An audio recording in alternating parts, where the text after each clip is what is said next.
क्या होगा अगर आप जिस खौफनाक दुःस्वप्न से डरकर अचानक जागें और आपको पता चले कि आप जागे नहीं हैं, बल्कि आप अभी भी उसी खौफ के जाल में फंसे हुए हैं।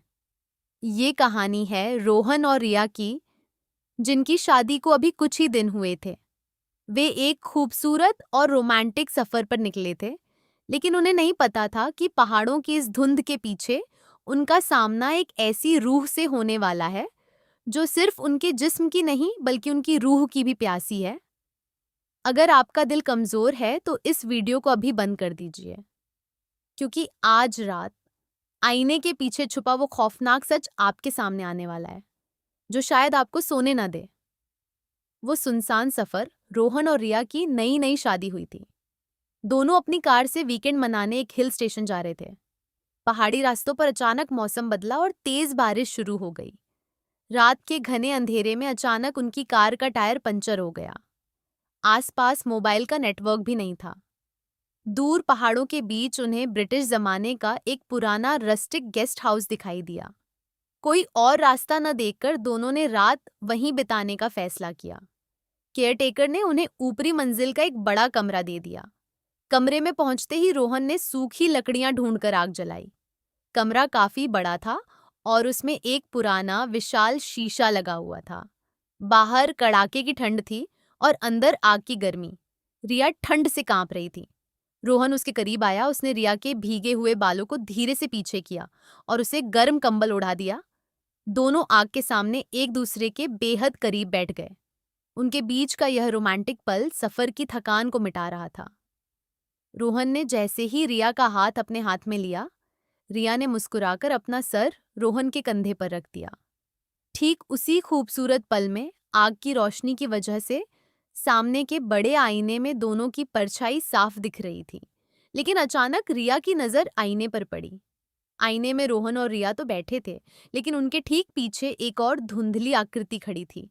वह आकृति रोहन के बालों को छूने की कोशिश कर रही थी। रिया ने चौंक कर पीछे देखा, लेकिन पीछे कोई नहीं था। रोहन ने पूछा, क्या हुआ रिया? रिया ने घबराते हुए कहा, शायद मुझे कोई वहम हुआ। रात के करीब 1:30 बजे। दोनों बेड पर सो रहे थे। कमरे में सिर्फ आग के कोयलों की हल्की लाल रोशनी बची थी। रोहन गहरी नींद में था। तभी रिया को महसूस हुआ कि कोई उसके चेहरे पर बहुत कोमलता से उंगलियां फेर रहा है। उसे लगा कि यह रोहन है। वह नींद में ही मुस्कुराई और उसने रोहन का हाथ पकड़ने के लिए अपना हाथ बढ़ाया। लेकिन जैसे ही उसका हाथ रोहन की तरफ गया, उसने देखा कि रोहन तो बेड के दूसरी तरफ मुंह फेरकर सो रहा है। तो फिर उसके चेहरे को कौन छू रहा था? रिया की आंखें पूरी तरह खुल गईं। उसके चेहरे पर जो उंगलियां चल रही थीं, वे बर्फ जैसी ठंडी और सूखी थीं। जैसे ही रिया ने ऊपर छत की तरफ देखा, उसकी चीख निकल गई। छत पर एक औरत उल्टी लटकी हुई थी, जिसके लंबे बाल नीचे रिया के चेहरे को छू रहे थे। रिया की चीख सुनकर रोहन तुरंत जागा। उसने जैसे ही टॉर्च जलाई, छत पर लटकी आकृति गायब हो गई।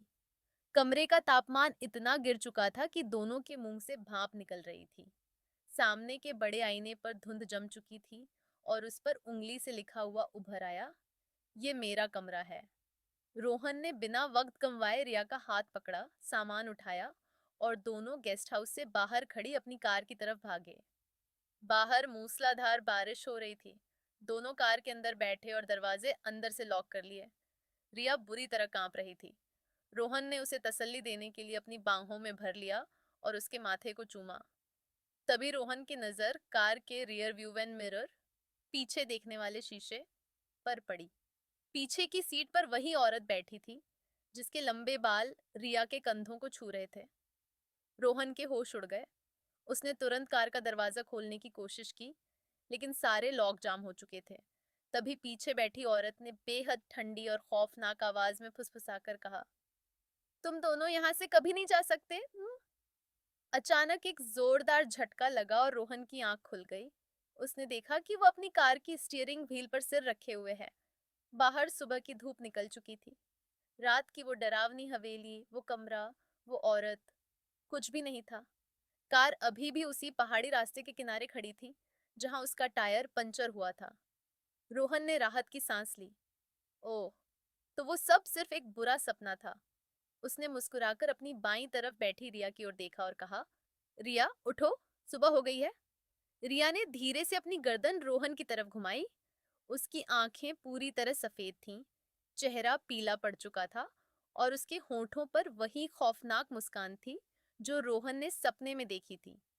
रिया ने सूखी ठंडी आवाज में कहा, तुम्हें क्या लगा रोहन? तुम जाग चुके हो? और तभी कार का शीशा अचानक चटक गया और चारों तरफ गहरा अंधेरा छा गया।